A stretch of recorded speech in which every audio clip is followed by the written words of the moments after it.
a Monday evening, and you are in the right place. Grab out your wine. Let's talk some sports. It's time for the regulars. I'm Cody Decker. I'm Tanya Ray Fox, and I didn't know the show had started. That is so unprofessional.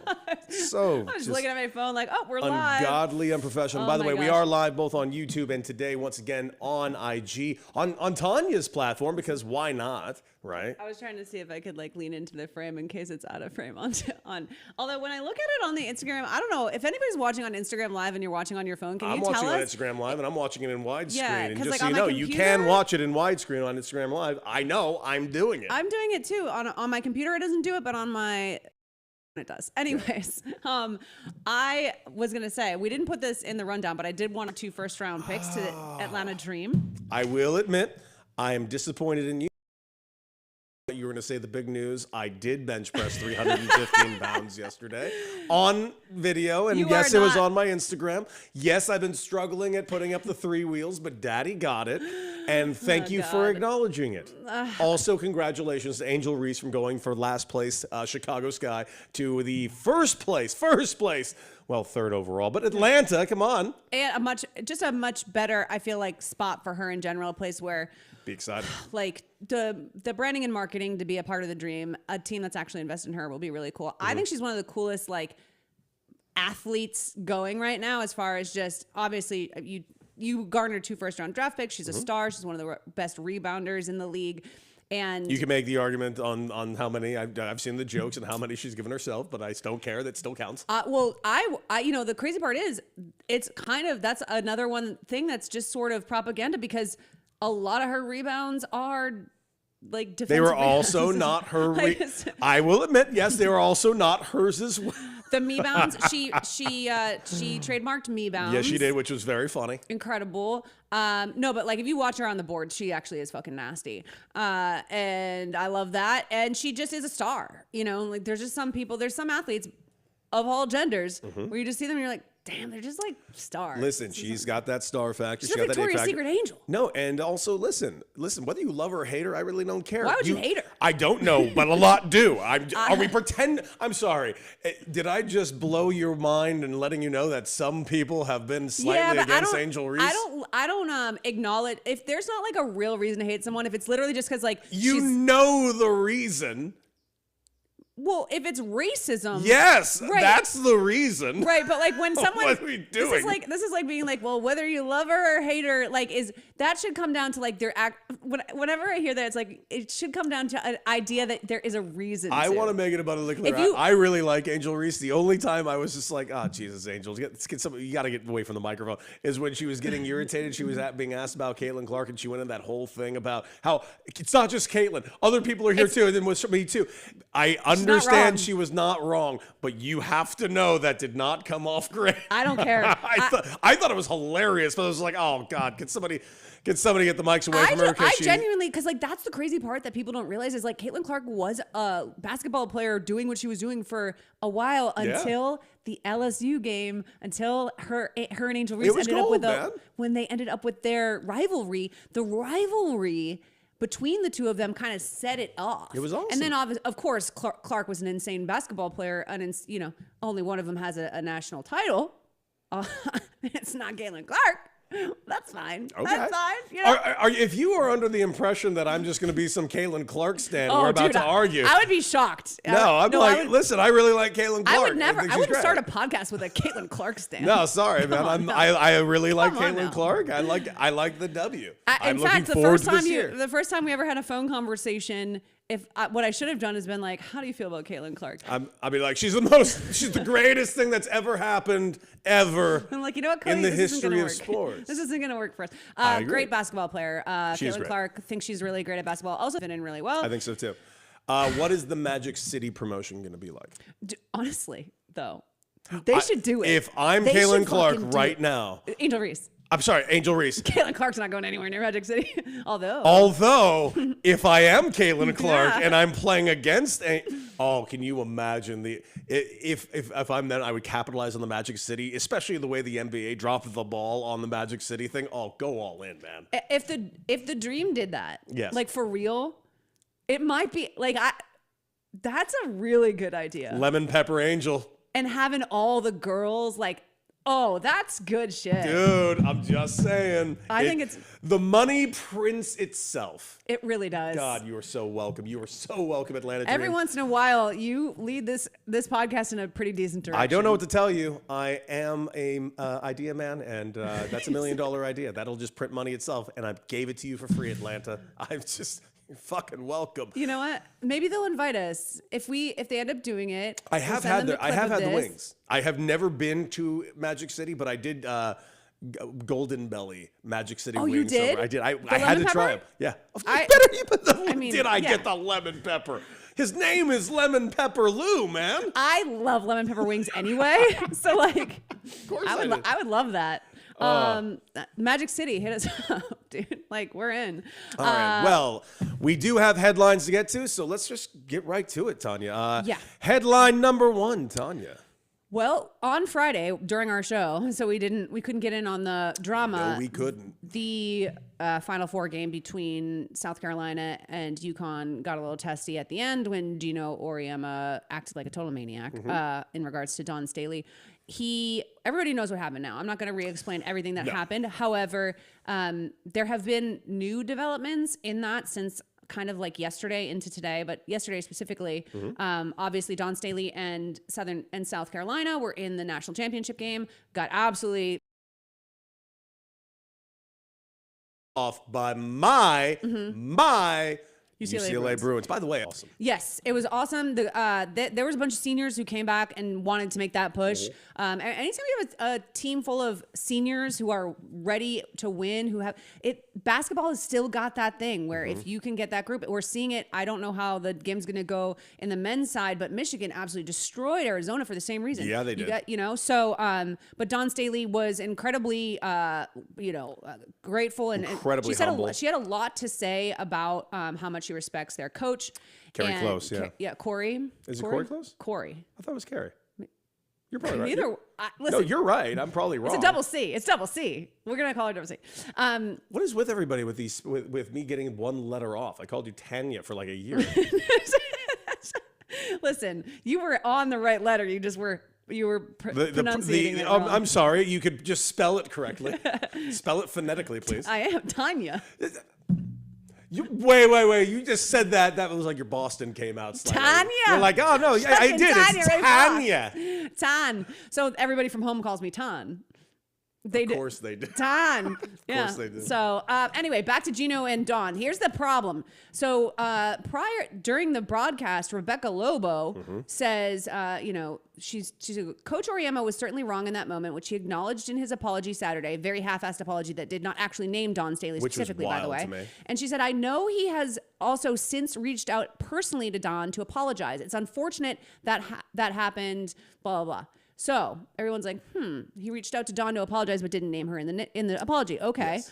Well, Dawn was asked about that after the game, after the loss. And she said the question said, there are reports that Gino did reach out to you since we talked to you last. And she said, can you share how, when, and anything of that nature that you shared about the conversation? And Staley said, that's a Gino question. It really is a Gino question. I haven't heard from Gino. I have not. I haven't. I mean, I got 800 text messages, so I don't know if he texted me or not. It's UCLA's day, right? And let's keep it UCLA. Them winning the national championship. Again, I will address all of that another time, just not this weekend. We're not going to dampen UCLA's day with it. We could talk about South Carolina, us losing. We could talk about UCLA winning the national championship. And that's what's great about our game today. Okay. Excellent response. Fantastic. And just how much she wanted to center UCLA's win, but also Rebecca Lobo coming out doing some PR for Coach Auriemma that it sounds like is complete BS, because best case scenario, Gino texted her, sorry. I don't know. Like, he did not reach out. You make a phone call. You have a conversation, and you certainly don't have Rebecca Lobo go out and say that you reached out to her personally when that did not happen, when they have not had a conversation. Pretty wild. That is a really weird thing to do. Pretty wild, especially to somebody that is gleefully outspoken like Dawn Staley. This seems like a real interesting choice. And yeah, I found the apology glaringly missing. He apologized a specific to staff. Amazing. What a wonderful staff. You know who's the head of that staff. You know who is one of, if not the best female college coach alive. You apologize to to the actual person who called out. Like, it's It so was insane. not just called out, got in the face of, which I thought was interesting. I felt weird about that. I didn't. I mean, listen, like, everybody is like, well, we've known this about Gino. We've known this about Gino because of his tiffs with Pat Summitt and then after that, Muffet McGraw. And like, the thing is, he never went in, got in someone's face like that. No, especially after a game like that. And then going on the screen and just going on and on and on. He made up lies. Yeah, it was wild. He lied straight up about them doing a pregame handshake. He lied about someone ripping Sarah Strong's jersey, which did not happen. She ripped her own jersey, and he would not go back down. He kept doubling down. He tripled down. The reporters, to their credit, were like, "Yo, we saw it." Yeah, he definitely shook her hand. Gino showed his ass in the worst way. But don't worry, because those of you that were worried that there weren't enough people coming to Gino's defense, well, don't worry. When you got Dan Hurley coming out as a character witness for you, well, congratulations. You're probably fucking guilty. Yeah, not the guy of more crimes. It's like the Onion article. The worst person you know likes this guy or whatever. Not great. Oh my God. So like, here's the thing is. We've always known he's sexist. To have like when your long running beefs are always women, because he's had beef with Dawn Staley in the past. This has just come to a boiling point. Yes. But that's never a good sign that all of your beefs are with women coaches, especially women coaches who beat you. Pat Summitt had a lot of titles while Gino thought he should have some, and they only patched things up when Pat got sick and he had to not be the bad guy. But it's not, to have the long running beef, but then also escalate your behavior toward a black woman coach in a way that you hadn't in these other previous beefs. We're not going to act like it didn't happen. No, it happened. It happened, and I'm frankly, he's only embarrassed himself more in the aftermath with that apology, with the doubling down before said apology. And by the way, this apology was just I'm baffled by it. Like, honestly, a lot could have been just solved by simply adding Dawn Staley's name to it, or maybe actually calling the woman you leaked out that you reached out to. You always do a public and private apology. You always include her in the public apology because your attack was public, right? The beef was public. You apologize publicly, and then you also reach out privately and say, "I was off of my head, not cool." Blah blah. I'm just saying. Side note. Dawn was about to whip that ass, and she would have. Dawn would have whooped that ass. Would have whooped that old ass. That's Philly. And that's the thing is what I loved about the WNBA, both the media and the fans, was that by and large, they really understood not only what happened and why it happened, but that it was uncool right away. Yeah. And here's what I love. And what you and I are always talking about when we talk about media, when you diversify media, when you have diversity, equity, inclusion in the space, what you end up getting is better fucking media. And Andrea Carter and Shania Gwumake, after the game, who are the best thing ESPN has, incredible. They were on it immediately. They said everything that needed to be said in their segment with SVP, and they laid out exactly in the clearest terms, professionally, but with a lot of heart and honesty about what they had witnessed. They named everything without going, without being over the top or inflammatory, but without undermining the situation either. It was a masterclass in how to handle that from a media perspective, and especially afterward. And they set the tone for the media reaction moving through the night and into the weekend. That was a tone-setting reaction from two people who knew exactly what they were talking about and how to talk about it. And I think that is such an underrated part of how how this discussion has moved forward across the weekend. Because if you think to all of these sports, it's controversies when they happen in these big moments, the media conversation is directed by the first people we hear afterwards, right? Like, yeah, sure, we're going to see the tweets, we're going to see the thread posts, no, but actually having somebody right there that was personally affected by it, on the broadcast immediately, that also had an insider's perspective, and in my opinion, also had the correct perspective as well, and is able to articulate it the way that they were. I mean, those two they're really are the best thing ESPN has, and as far as I'm concerned, it is by a wide margin. Yeah, and I think that they made that they made their value so clear in that moment. Like this is exactly what you want. They were able to bring it back to basketball. God, it was, if you haven't seen it, it's all over the internet. Look up Andrea gold, Carter man. and Shanae, because it was really good. And that is what I wish we would have, in these conversations in other leagues with other fandoms. So Well, good luck. yeah, well, But that's that's the what thing we're is trying like to do. instead in NFL media, I open my phone and I've got another video of Colin Cowherd quadrupling down on on the Jalen Hurts. Jalen Hurts thing? Yeah, I saw that By today. the way, suddenly Colin Cowherd simply can't fathom not believing a report. He has spent an entire career understanding how the media works, and suddenly, if it's been reported, it is true.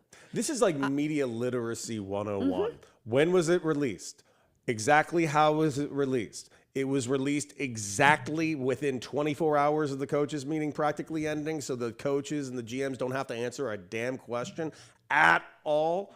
Dude, this is a clown show. This is it would be like a cover up if a toddler ran your cover up. It's so overt that I guess for most people it's somehow covert because it's blatant. It's a hit piece. I don't know when. Listen, I'm not going to say that things have gone downhill since July of 2025 when they let a lot of us go, me included. And, I was the news editor, so I'm not drawing a direct correlation, but things haven't gotten any better. Hey man, And I'm allowed to say that. I don't know I'm because allowed to I say haven't that. been. I don't really watch FS1 as someone that worked on FS1. Have nothing against FS1, but their programming isn't for me. First things first, I believe I saw Nick doubling down on this exact report Was he? too. I believe so. Of which I'm like, okay, guys. Nicholas, you're Just- supposed to be the only one that might You know, get we it. actually have sports going on and you guys could be talking about. Talk about that. And you know what? And if you're not gonna, at least for one single moment, try to think outside your first initial instinct as a Yes. white man for once in your life. Like just Might be fun. I don't know. You might not land anywhere, but you could always try. It's always a shot. Hey, we have more headlines. Headline number 2, Tanya. Hey! Okay, so North Carolina is committed itself Yeah, they have. to hiring former championship professional coaches to coach their teams. Yeah. We have now Bill Belichick, the Chapel Bill. basketball team at UNC, the men's basketball team, by hiring Mike Malone, the former Nuggets head coach, won a title with them over there. He was Yes, a he great did. head coach in Denver. And he's now the head coach at North Carolina. Yes. He was, just so everybody's clear, some people aren't hardcore NBA. He had a short tenure with Sacramento that did not go well, just Not at like all. everyone's tenure in Sacramento, not exactly his fault. Lands in Denver helps make the Nuggets perennial contenders in the West. Obviously, they've got Nikola Jokic for most of this. They won a title. Despite his excellent run with the Nuggets, he failed to end up getting an NBA head coaching job in the offseason after he was fired. He did media for a little bit, just like Bill Belichick, very similar there, and was on NBA Countdown, and then now this is his next career step. Which is interesting because I went ahead and checked his background. Not that he doesn't have a phenomenal background. It's just I wanted to see how to correlate it to his college time because he did play college basketball. And then I wanted to see his coaching resume. Not really much of a coaching resume. Kind of ended in 2001 before he started getting into the pro side. The question I have is simply this. It's an interesting hire, not that he's not a great coach and can clearly coach a team to a championship.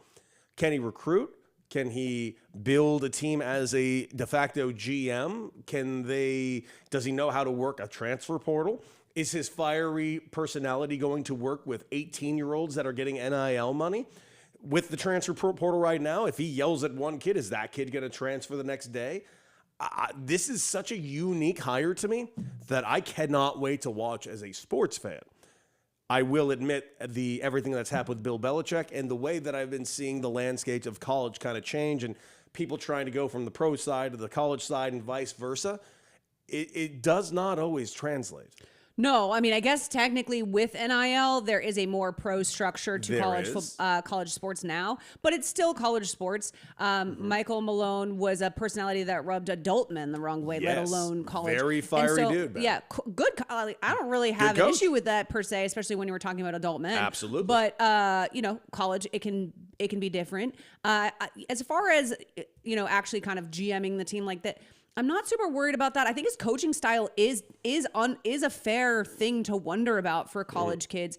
Systems what we're talking about in college, like to me, the difference between college basketball and professional basketball, or the NBA specifically, is actually bigger than like college football to the NFL. There's a much bigger difference in like the style and whatever else. I mean, there's a lot. The 3-point line is different. There's a lot that's different just across the board, like team building wise, than there is in the NBA. And so it's interesting. I think what I'm wondering is if you're a North Carolina fan, right?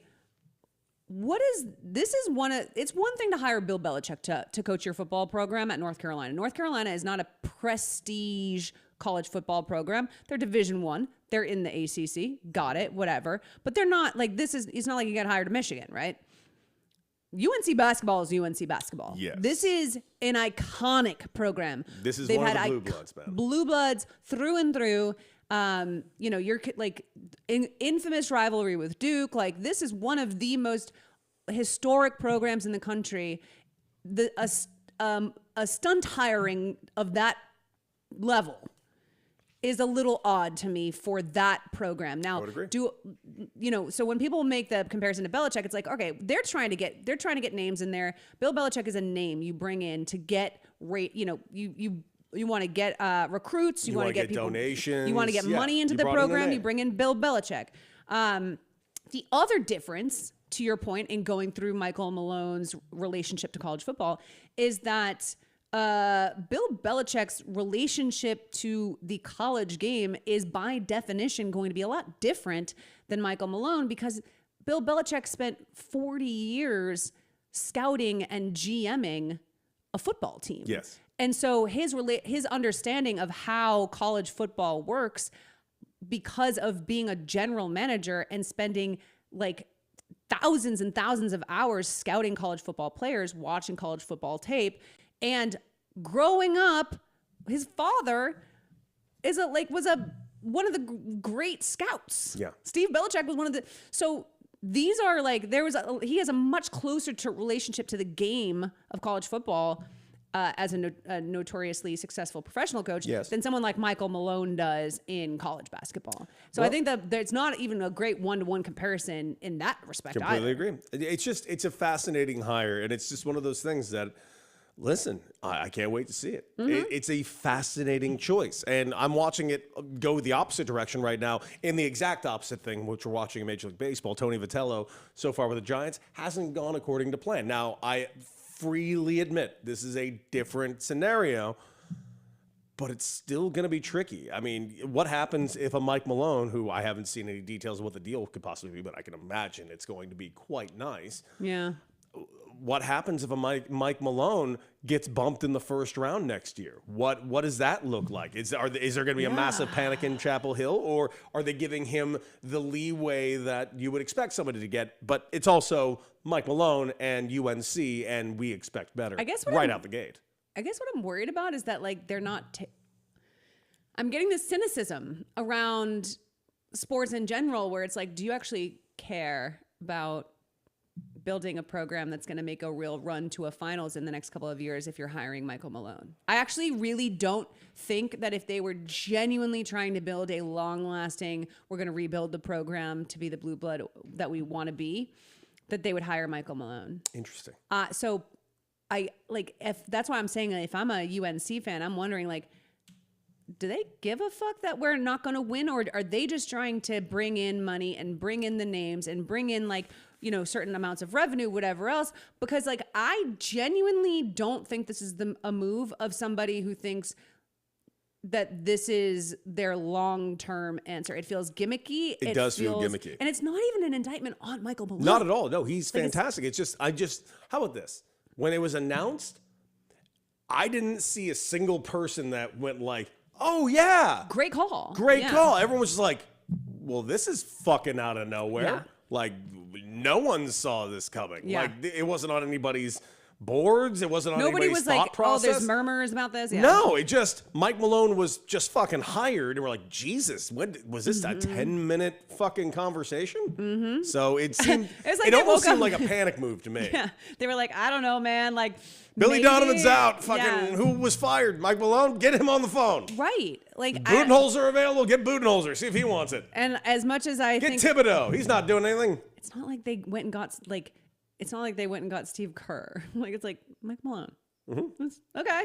I guess. I don't fucking know. All right. Well, listen, we'll see with great interest in how that will look for Chapel Hill. All right. Headline number 3, Tanya. So I'm going to be interested to hear what you think. We might have to do a little bit of self-correction here. We might have to take an L Really? on Why? our former takes about NBA tanking. Why? For a couple of reasons. The first thing I saw was this piece by John Hollinger entitled "The NBA's Tanking Problem is Worse Than You Think." I'm listening. And so, I'm like, you're right. It is. I don't think it's that bad. So this is for me. So I'm going to read this piece. I don't think it's that bad either. Right. So Because I, just for full transparency, you and I have discussed on the show that I kind of see no recourse for certain teams. Right.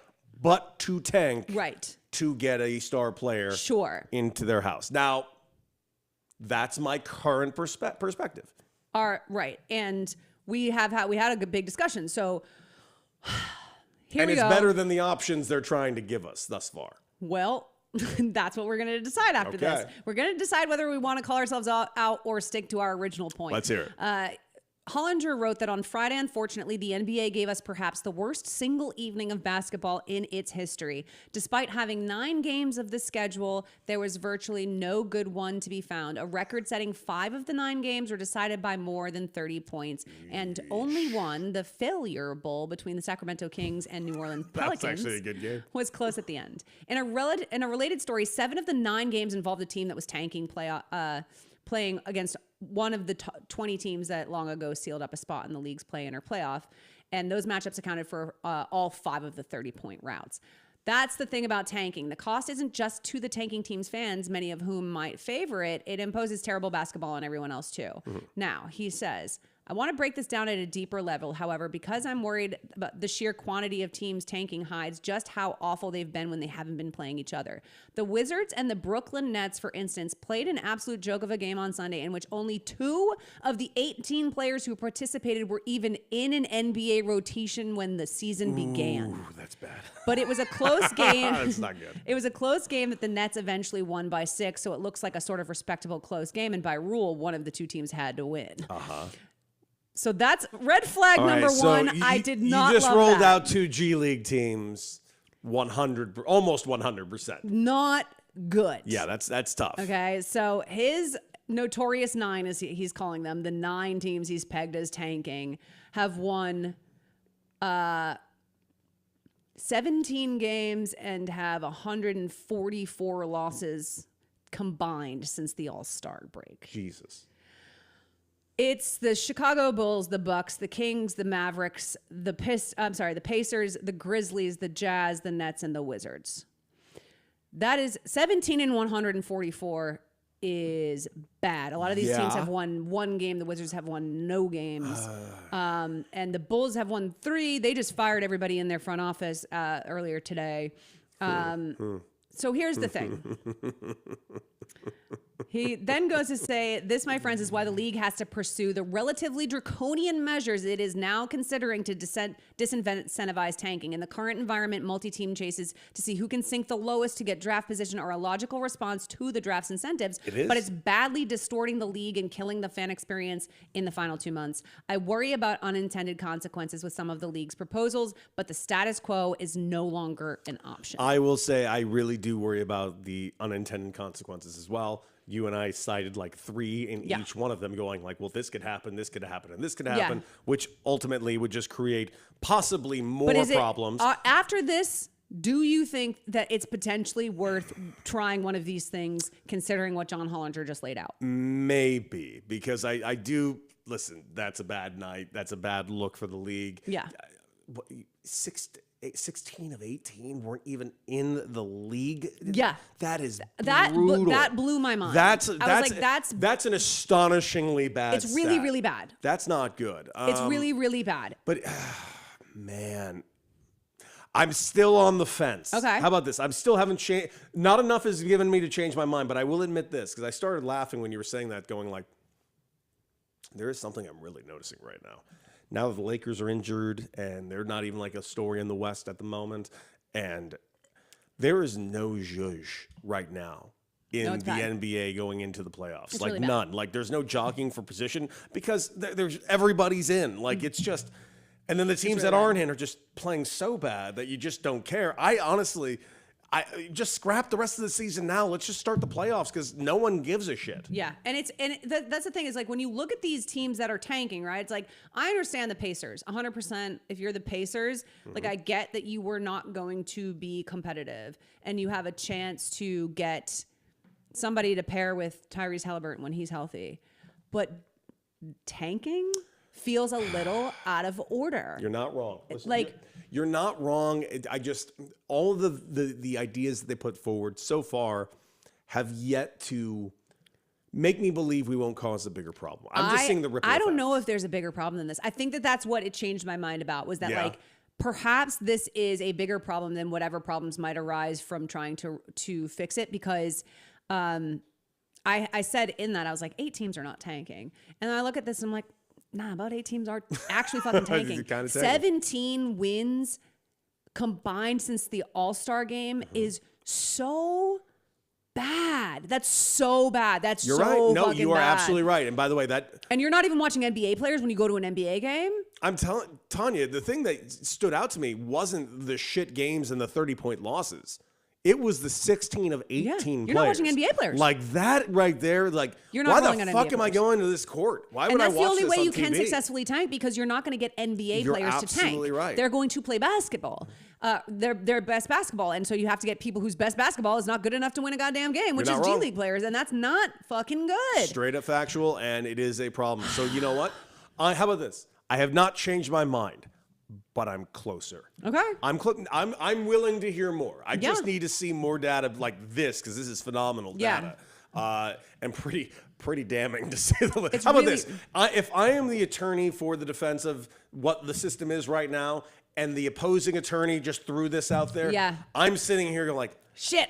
fuck, I need something good. You're looking over the jury like, are you guys still with Oh me? Are my you still God, with me? I hope that was too confusing for 4 Yeah. of those members. Because that was pretty bad. That was a tough punch. All right, this one's interesting because I have a more measured opinion on this Yeah. next headline, which I think surprises you a little bit, but I'll tell you why. Headline number 4, Tanya. The Marlins are calling pitches from the dugout. Yes, they are. And the Yankees have recently come out and to say they think it's terrible. And this is not something that's like completely new, but the Yankees have just recently spoken out about it. The Colorado Rockies are also doing this. Well, now, just so we're clear, the former pitching coach over from the Marlins, or the at least assistant pitching coach, Alon Lenchman, ex-colleague of mine from Team Israel in the World Baseball Classic, he is now the pitching coach with the Colorado Rockies. and that's why they're doing it. So we're kind of spreading the system around from this guy. So the actual topic in this article by Chris Kirshner says Carlos Rodon wonders if the Miami Marlins are tanking catcher Agustin Ramirez's value. They began implementing a dugout-driven pitch calling system in the final 9 games of 2025 and have carried it into this season. It uses a numerical sequence from coaches relayed to the catcher who references the number on Just a so we're all clear with corresponding that? wristband. Yeah, so let me give you that example. You know those wristbands you see quarterbacks wear where they'll have like plays or something on it? For catchers, it'll be a list of numbers. It'll say 1, 2, 3, 4, just a list of numbers and going downwards. And basically, the guy will go 3, 2, 1. You find 3, 2, 1 Change up, you call a change up. Right. Very similar. It's the quarterbacking armband. Yes. One of a catcher's most important jobs is to control the pitching staff during each game. But two MLB teams are taking that responsibility away from catchers. They believe their coaches will do a better job of understanding what pitches should be thrown because they have information readily available that includes strengths and weaknesses of their pitchers and the opposing hitters. Suffice it to say, not everyone agrees. Rodon, one of the highest paid starting pitchers in the sport, is staunchly against this practice. Do I think it's good? He rhetorically asked during his weekend series at Yankee Stadium. No, I think it's terrible. Yeah. I want to know before I give my baseball viewer opinion, how you feel about this as a former professional baseball player, baseball. Do not like it. Do not like it at all. Don't think it's really something that should be in professional baseball. And yes, I do agree they are. I wouldn't say catcher, but they're certainly taking something away from said catcher. Now, why wouldn't you say they're tanking the value of the catcher? That catcher is currently on a rookie deal. He doesn't have a say in this whatsoever. This catcher knows how to call a baseball game. He's just right now not being allowed to. Will it hurt him down the road? Possibly. That's the whole point, right? Possibly. No, the whole point is that in this spot, if you are not getting the opportunity to call games in the big leagues, you know how tenuous this can be. You are now not valuable to a team that needs an experienced play calling pitcher. I would like to also reiterate, we're also taking. There's also a lot of heavy lifting doing in this article, because where in the article does it say what the catcher is doing? Is the catcher in on these meetings on what's being called? Is he learning on what these pitches are being called? Does he know why these pitches are being called? The truth is, I don't know, and neither does this guy. I would say that a good pitcher probably has a good catcher is doing a lot of that work, right? So this is how it works every single game. You leave batting practice early. You go inside as the catcher. You have the lineup you have the opposing team's lineup. It's you, the pitching coach, probably the backup catchers, maybe a relief pitcher, and you're going over the game plan. And you are learning everything that you need to know about the entire lineup. We're trying to do this to him. If we get him in this type of leverage count, we're going to be doing this. Look to back foot him on this. He does this. We have numbers to back everything up. And this is what you're teaching the catcher, and you're going over said game plan. The catcher is now meant to take said game plan that you have just worked out together and then do it in real time, which you could also use for the catcher, which is very important, which is another reason I hate this, is because for a catcher, he gets to see exactly what his pitcher is doing. He knows if a certain pitch is flat, he might change his mind on what to throw. This guy's breaking ball's not breaking the way we normally want. Something's going on with the weather a little bit, so now he's not getting this much on a two-seamer. It takes that away. It takes away, when people are talking about, I hate the robot umps because of the human element. Well, that's stupid. The human element is not the umpires. The human element is the players on the field playing the game. This doesn't remove the human element. It certainly curtails it in a way that I do not think is beneficial for not only the catcher, but for the pitchers themselves.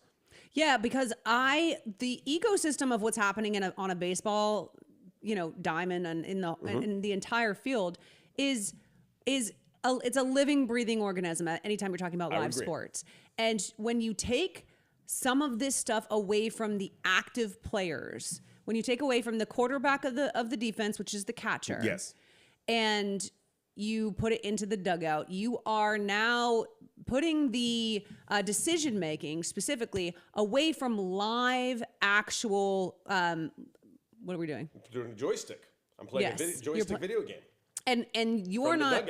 And you don't have the instincts of the catcher. You don't have the view of the catcher, to your point. And here's the thing: is let's talk about the comparison in my niche, which is the NFL. I'll tell you every single time what happens to an offensive or defensive coordinator, but specifically an offensive coordinator that does not call their plays. It is infinitely more difficult for them to get a head coaching job if they do not call the offense. Every single time. It doesn't matter how talented you are. It does not matter how much you know the other team's schemes. It does not matter how well you interview. It does not matter that everybody comes into and they're like, nobody knows more than Eric Bieniemy. No one knows more. If you don't call the offense and those decision-making opportunities are being taken from you and they're going to the head coach, you're fucked. So I hear what you're saying, and that is a very good argument. I don't think it's entirely the same thing, but you're not wrong about what the problems that this does. It's not entirely the same thing, but it is pretty fucking similar. It can be. It is similar, in fact. But I will tell you, here's the other things I also want to point out that I do think that it makes me push back a little on being completely against it. Now, I'm going to abundantly clear. I don't like this. It's not as a baseball player, as a baseball lover, I don't like this at all. I honestly think you're taking away that catcher's opportunity. But here's the other thing. It is the Marlins who is possibly at the very bottom of the old payroll thing in Major League Baseball. The Rockies also at the bottom end of that payroll. Right now, they're not looking to spend money. They're looking to develop players. And right now, it seems like that major league levels where they're developing said players. These guys might be a little younger that are in the big leagues a little bit quicker than they should. Part of me almost understands the organization's thought process on doing this. Okay. That being said, I still don't agree with it. I think it shouldn't be done. Follow up to your other question, as a baseball viewer, how will this affect me? Not even a little. No viewer will notice. It literally changes nothing as far as a visual aspect. And I'll tell you why. Because they're still making the call. They're making the calls. You just don't know that it's not coming from their own brain. What you're going to see is this. See, look at the camera here. You're going to see the catcher head to the left, getting a number, going, putting the down the wrist, putting the head down. And the reason why that is because this has already been implemented at the college level over 20 years ago. No one in college actually calls their own games. It is all coaches and pitching coaches. Which is probably for the best because then they're learning how to call games. But you got to be able to. But I just like, said that example for you in the pro ball side. You got to understand, college players and pro players are the same age practically at this point. Yeah, but there's a reason some of them are in college and some of them are in the Not pros. Entirely. Yeah. Some of that has to do. No, actually, I not at all. know why Bryce Harper was like 19 in Major League Baseball, right? Like I understand that. Which is interesting because Bryce Harper was terrible in the minor leagues and he got brought up way sooner than he should have. And he had a whole thing, not for his first couple of years. Wasn't he like one of the highest, like he was like one of the most scouted players of all time? He was a drafted kid at like 17. Yes, he went to a junior college his senior year. And everybody was like, this guy's going to be the next And he thing. absolutely lived up to that expectation. Same thing with Mike Trout, right? Mike Trout was another guy that was heavily recruited, very heavily recruited. But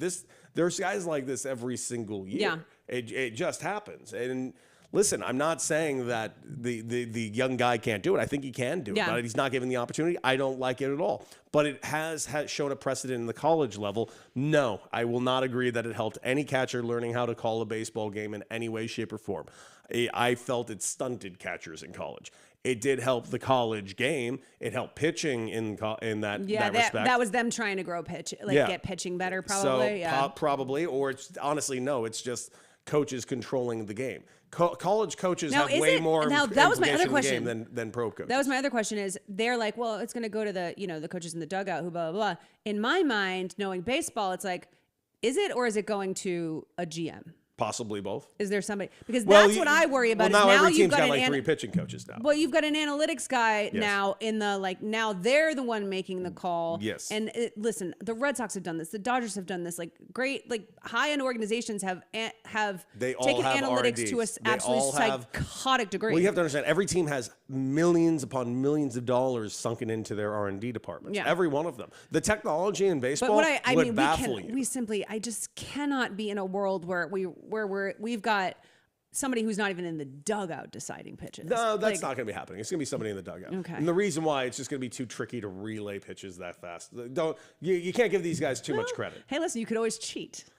I mean, you have to understand, the Astros cheating scandal was a very, very specific cheating scandal. I think they should have gotten away with it. The trash can banging was so fucking funny. The trash can banging was not the scandal. That was the distraction from the scandal. It was the iPads or whatever. Yeah, relaying the calls to a hitter. There's nothing illegal about that. Yeah, exactly. Actually, I would actually say of the Astros cheating scandal, the trash cans was the most legal portion of it. And I loved it. Yeah, I'm not gonna lie, I loved it. I thought it was so fucking funny. We always relay if we got somebody's pitches. It was how they were hitting the pitches, which was really egregious. Which was with the little they were using an Edgertronic, from what I understand, they were using an Edgertronic camera in center field, a high frame rate camera that was just plugged into a laptop of a preset algorithm. It just looked at the catcher's sign sequences in a couple pitches, and it would have the sign sequence. It's pretty wild because that's pretty advanced cheating. No, yeah, that is. But you have to understand, these R&D departments are not filled with baseball players. They're filled with ex-NASA engineers. Remind me what the suspensions were for that Astros. Almost none. The GM? The GM was kicked out of baseball for a year. Their manager was kicked out of baseball for a year suspension. Carlos Beltran was suspended a year, and none of the players got in trouble. Right. Because every time I think about how advanced that level of cheating is, I laugh about the the grainy the grainy practice tape that Belichick was taking from the wrong practice spot that like made people think he won 7 Super Bowls because of it. I'm like, guys, everybody needs to chill. Like that's No, the this is Astros like- one was very egregious. But then again, the other thing is, are we pretending the Astros are the only ones doing this? that okay. I'm with you 100%. Like I remember like some members of the Dodgers were saying certain things. I'm like, I would yeah, really, chill out. Yeah. I would really like kind of pipe down because Yeah. I'm not positive you guys are in the clear. Well, buddy. Alex Cora then went from them to the Red Sox, and we had our own little scandal on the Red Sox. yeah, So- there was a Apple Watch issue. yeah, an Apple. I don't know if it was as egregious. Guys, but they are all trying to cheat. yeah. Oh, people are mad that you're accusing other people of cheating. No, it's just is it cheating when there's no rules for it yet? No, that's why Bill Belichick was always doing shit. That's why everyone was juicing the fuck out of themselves in the 90s. There were no rules against it. In fact, it was encouraged. I think that there a lot of like the alarm about cheating is manufactured because leagues have always and will always pick and choose when they decide to be upset with specific violations. All of this stuff is going on all the time, constantly. There are a ton of real cheating scandals that have happened in the NFL that nobody knows about because they got slaps on the wrist that were as egregious as anything that other teams have gotten penalized for. It's politics. It's Every who single found time. out what, who knows, and now we have to about it type shit. And that is like, that's just kind of how it goes. And if your team is like not pushing the envelope on trying to get edges and winning, they're probably not trying hard enough. Probably. And again, I want to reiterate this. It's so funny because AI is just such a part of the world. We weren't calling it AI back then. We were calling it machine learning algorithms. That's what we were calling them at the time. Every team has these. Yeah, well, it is. I mean, I will say machine learning algorithms and AI are technically two different things. They are like distinct. But it's kind of where it started in the baseball Sure, field. but Now it's all building- automated. There's a building block of algorithmic stuff in AI, but I mean they are a little bit distinct. Just to be fair, like Well- let's not accuse things of being AI that aren't AI. You know, because Okay. it's starting to become a slur to be AI. You know, I mean, I think that's very racist. to people being called AI when they're not. Yeah, exactly. I'm not Well, AI. I have no issue with AI. Am I? I do. I fucking hate AI. Why? No, I hate certain aspects of AI. I don't like generative AI. I, don't I like hate yeah. I hate AI slop. I hate people that are trying to make art with Yeah. it. I think that's dog shit. I think AI is very, very handy as an information tool, especially in today's day and age when information is getting very tricky to find. AI ain't helping you find the good information. It helps decipher certain things. I'm not slow down. I'm not going on ChatGPT and getting all my information. You're like, it helps me ChatGPT? get fucking stats. Who was the president in 1994? That's you. Yeah, you nailed it. And who was it? Bill Clinton. Herbert Hoover. 1994. Oh. one of the Reagans. No, it was Bill Clinton. I'm aware. I Thank just you. said it. I know. That was right about the time. Of? 1996. This scandal. I remember the scandal being 97 specifically, but it might have been. It I might have been remember the tail end of 97 as 96. the year that Diana died. Oh, really? That's really what it sticks out for me. Is 1997 was the year that Princess Diana died. I think, at least, God, I hope so, because that's the year that's stuck in my head. If you say 1997 to me, that's what's in my head. Is that and there was that's also the year that the Patriots lost the Super Bowl to the Green Bay Packers because yeah. they went. It was the 1996 season and it was February of 1997. I remember that too. So I lost a $20 bet to I was Robbie just a Gould. wee. I was just a. To, Not that really? Robbie Gould. Oh, I was like. Wrong Robbie Gould. I was like the Bears. Nope. Wrong Robbie Gould. There's more than one Robbie Gould. Who knew? Well, I don't know. I thought all white athletes knew each other. Oh, no, I know barely any of them. I know that's a fucking joke. Well, I was hurt and offended by it. I played with mostly Latino guys, and they were great. And they were great. I love a Dominicano, a Puerto Ricano. Absolutely do. I loved playing. My teammates in Mexico are some of my favorite teammates I've ever had in my life. That's why you like Chris so much. He's got a little Mexican in him. Dude, and I realize, dude, down in Culiacan, I loved being a tomatero. Let's go. Also, I just recently learned that there's more. Oh, maybe it wasn't Mexican. It might have been like Venezuelan. I recently learned there's more Venezuelan players in the MLB than ever before. That There was makes like, sense. yeah, but I thought it was Mexican for a second. And I No, just but really was not. Venezuela, I mean, Venezuelan players are phenomenal. I played in Venezuela too. That's a killer league.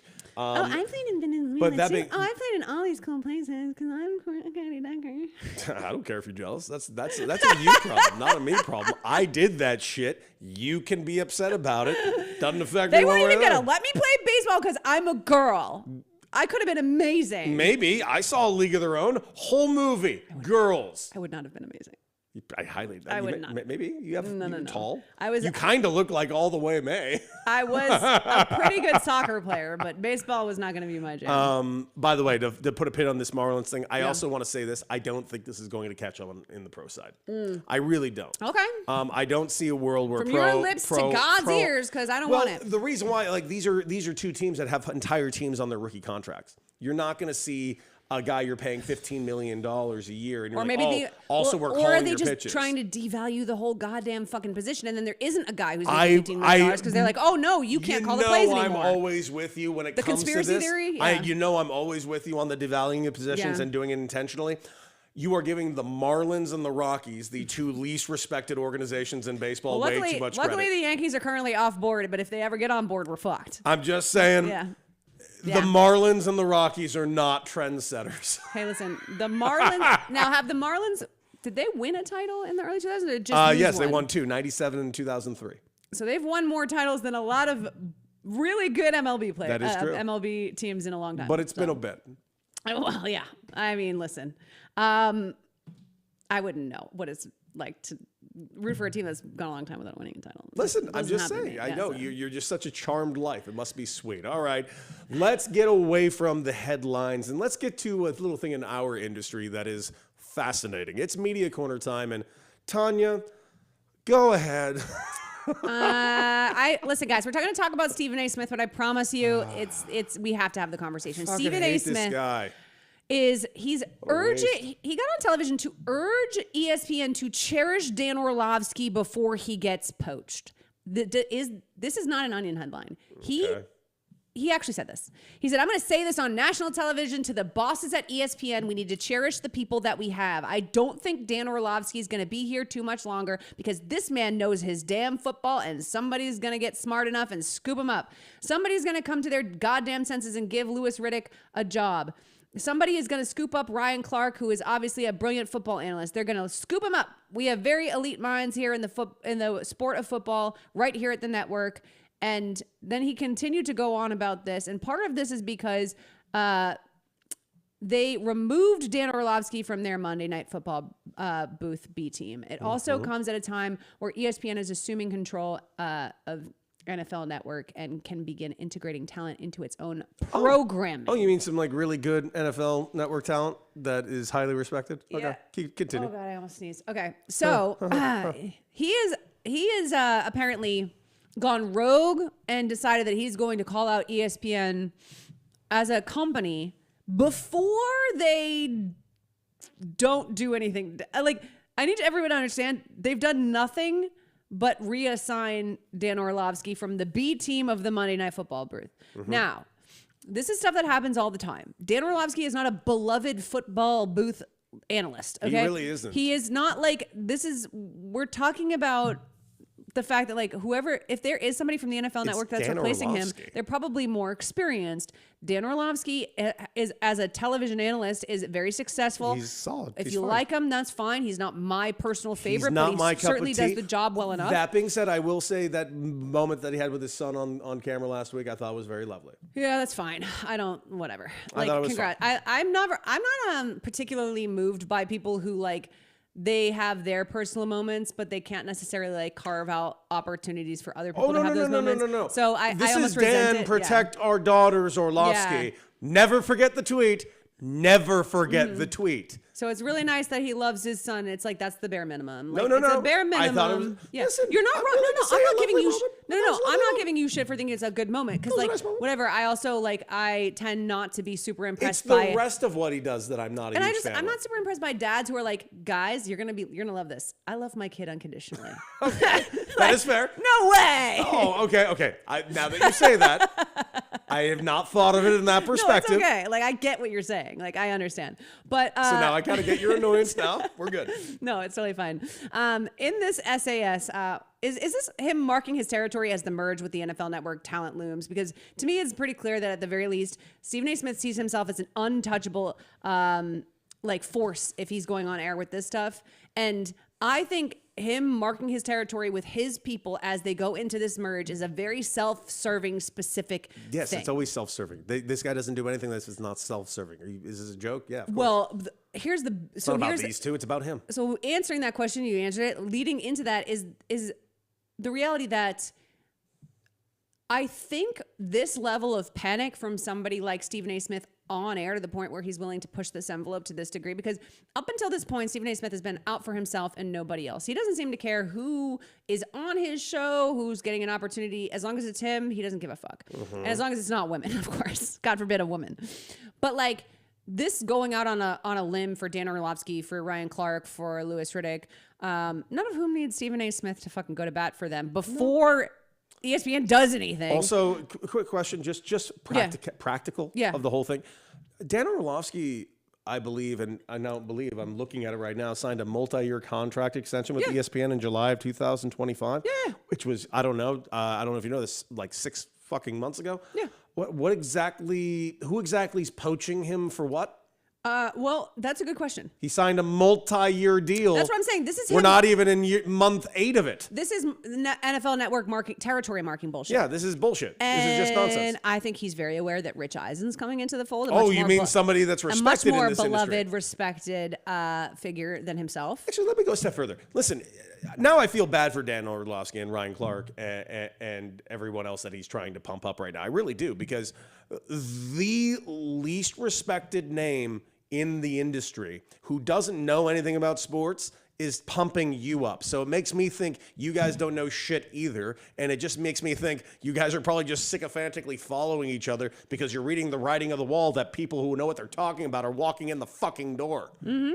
And if there's one thing I know Stephen A. Smith doesn't like, it's somebody in the room that knows what the fuck they're talking about. And that is what this feels like. And looping in these other people who for sure we're not asking Stephen A. Smith to preemptively save the jobs that aren't at risk. Whatever. I like this has just, I will say from a personal note, just sort of my own understanding of how everything's been going on with this merger, and having been in the industry as long as I have, has felt like a disaster waiting to happen for a while. Is the blending of the NFL Network and ESPN is going to leave several people on the outside of the programming. Sure is. They're not, they are trying to always create new programming around the NFL coming up. I mean, we're going to probably have Wednesday Night Football any minute now, right? Yeah, but we just watched a lot of layoffs take place. We saw Clinton Yates just get let go by ESPN. Well, there's always layoffs. No, there's always layoffs, but there's also less content. So now consolidating of content that we're seeing, not just and you're consolidating not it's like, what are the morning shows going to be like? Because we've got competing shit now. Good Morning Football is a competing program with First Take. And by the way, of the two, I watch Good Morning Football. Yeah, of course. So there's a lot, like, I've been like fascinated to see how this plays out, because this is not like, this is very unique to have these two networks. It's fascinating. If NFL Network specifically has its own level of toxic work culture, so I don't want this to, I mean, it's the NFL. Yeah, but there's talented people over there. There's talented people in both spots. Talented people on both sides. Yeah, this is going to be There's tricky. talented people on both sides. There's nice people everywhere. But that culture is, having been in it, not great. So, the competitiveness among these people is, I'm not going to like go full inside baseball or reveal secrets, but like, it's bad. Like the unwarranted egos that are about to clash is hilarious to me. Listen, if there's one thing I know about this industry, it's the people that talk about sports are so desperate to be athletes themselves that they try to make themselves a story. a la the entire lineup of ESPN. It's all I've been doing my whole career. yeah. I've just wanted to be an athlete myself. And that's fine. I have no problem that everybody just kidding. everybody over there has penis envy to the athletes that they're trying to report. So that's all I wanted to do was be a man. look no further. Like that entire industry, they're all having their own feuds and squabbles. They've turned it into, and I'm not kidding. Michelle Obama said it, and she is so fucking right. She was talking about how like men badmouth like Real Housewives and stuff. I turned on ESPN. That is the Real Housewives. No shit. It's just fake ass reality That's TV. why a lot of the people covering football, so you guys are losers who didn't play football, and now and they all just you want to do- be stars. No, we're part of the cool kids. You're not part of the fucking cool kids. Also, they're not, and they don't even see. This is the secret that no. I'm going to say something that people are. I don't know. I'm going to say it on camera anyway. The envy of men in sports, of men in leagues, Yeah. also comes down to the fact that like those guys don't want to fuck them either. So they don't want to be you because they're professional athletes, and they also don't want to fuck you. Which means And so the women covering the league don't want to be them, and the athletes want to fuck them, and the men are even more jealous. It is a real catch-22 to be a man in the league because when you're covering the sport, your man crushes aren't reciprocated, and you didn't get to be an athlete. I'm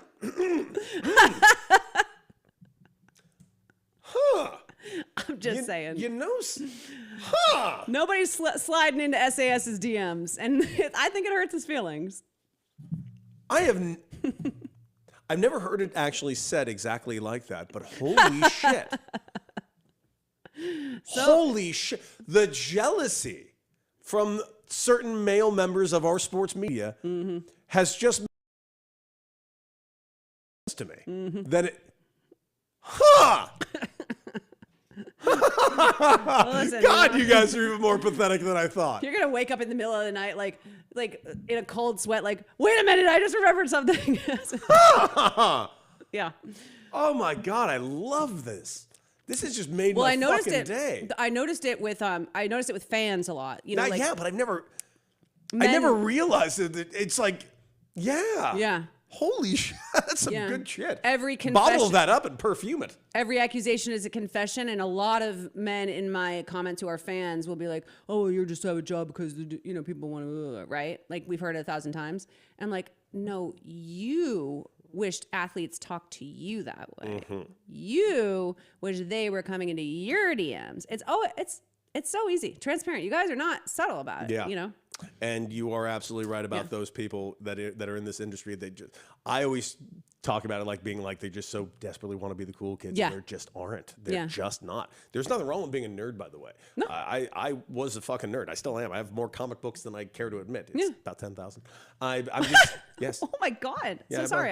That was loud. Excuse I didn't me. know that. Excuse me. So sorry. Excuse me. I'm a man. No, it's I manly. actually think it's really cool, and I'm not. You're saying that No, with I'm a not. tone and a look on your face. I actually think it's really cool. I love men having a hobby. I genuinely think it is a sign of confidence and character when men are comfortable liking the things they like, investing themselves in it, and telling people about it, that they really like a thing. I just think that's great. I like things. Okay. I like things. But yeah, dude, just watching the embarrassing, trying to fit in type of thing, and I always find it fascinating. And I also find it fascinating. Those same guys will do everything they can to try to cut down what I accomplish in my professional career, which is yeah. hilarious because they wouldn't survive a second trying to do anything that I did. Well, they didn't. That's why I know, they're which doing, is why and they're that's, so desperate to cut down I'm my telling you, shit. it's one of the best parts about being a woman in sports is like I can never be accused of not having made it. It's like, yeah, I wasn't trying to. My thing was always that I was gonna be really good at talking about this shit. My thing was like, dude, I did it, and now I'm better at talking about it than That's all why of you. That's why our podcast is so good because we never were trying. We were never the people who wanted to be. You were, and I never wanted to. Yeah. And like that's. And I didn't. Looking back, I'm not even positive I wanted to anyways. It was Yeah. like my fucking hobby. And like, as well, my hobby, I made it to the pinnacle. Suck it, losers. But you always wanted to be in media too, and so like that's like you were like a little kid calling into sports radio stations. Yes, I was earmarked at a young age for this. So like for you, there was also an element of like I love sports through the media lens, and I got to be a professional athlete. But like for you, you always had your eye on the idea that like I would love to talk about sports. For a yeah, living. I always knew that I was going in this direction. Yeah, no which is- matter what. I love a little kid calling into a radio station. I think that shit is so cute. Well, I called in at KLOS, Mark and Brian all the time. And they didn't know you were a kid, right? No, they figured it out. They figured it out at a Did you have a deep voice back then? Did your voice drop? I was mostly calling in from the age of 13 till about 18, and by the time I was 17, they discovered the young lad. That's really cute. Yeah, it was great. It's good stuff. Love it. All right, that is it for Media Corner. Let's get over to hills that we are dying on. Tanya, You want me to die on my hill first? I would like to die on your hill first. It's kind of a intense one. I'm listening. I don't care that you are out on, like, I'm seeing a lot of, I'm out on MAGA. I'm done with Trump. I'm seeing it all over social media. Okay? Yeah, sure. I want to be the receiving liberal leftist, however you want to quantify me. I want to receive with open arms people who are ready to move in a different direction politically. Unless you are no longer voting for Trump, or if you regret your vote for Trump and it is for any reason other than he is a racist and a pedophile, unless you went to bed and woke up one morning and thought, I voted for a racist and a pedophile and I need to no longer have voted for a racist and a pedophile, I need to no longer do that. If your reason is anything other than the racism and the pedophile, you can fuck all the way off, because what you're going to do is you're going to vote for the next racist and pedophile that lowers your fucking gas prices. And that means you're still the same piece of shit you were when you voted for him. I don't care. If you wake up and you go to Threads and you say, I voted for Trump, I'm embarrassed, I'm done, I want to be better, I want to do better, and I voted for a racist and a pedophile because I'm racist and I wanted to overlook it because I love, that's really what it is. Everything boils down to how racist are you? How bigoted are you? And I was bigoted enough to vote for a pedophile, a rapist, right? That's what this all comes down to. So unless you have come to the realization that you were so racist that you would vote for a pedophile rapist, your little come to Jesus moment has no effect on me whatsoever, because you will keep doing the same shit you've always done. And I don't want to fucking hear it. And I'm tired of people on the left telling me you can't tell these people to fuck off because we need them to win elections.